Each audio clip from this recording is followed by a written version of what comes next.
পনেরো কাঠা জমি আমাদের দিয়েছে। এই 15 কাঠা জমিতে টোপাম ফায়ার স্টেশন আমরা করব, যার আনুমানিক খরচা 5 কোটি টাকা। আমাদের কাজ শুরু হয়ে যাবে।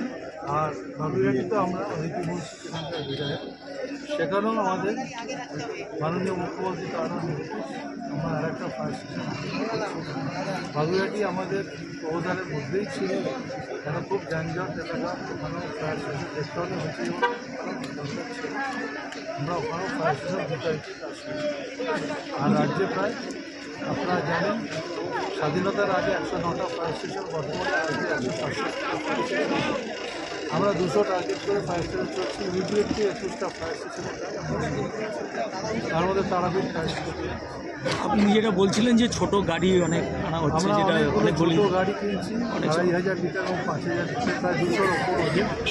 সেগুলো মাস এপ্রিল মাস টাকা এসে গেছে। আমরা জেলায় দিদি একটা কথা বলছি, আজকে আমারই কেস ঘটেছে যে এসআইআরে অনেকের বাবার নাম ওঠেনি, তার ছেলের নাম উঠেছে। আমরা ফাইনাল স্টেপ করে এরপরে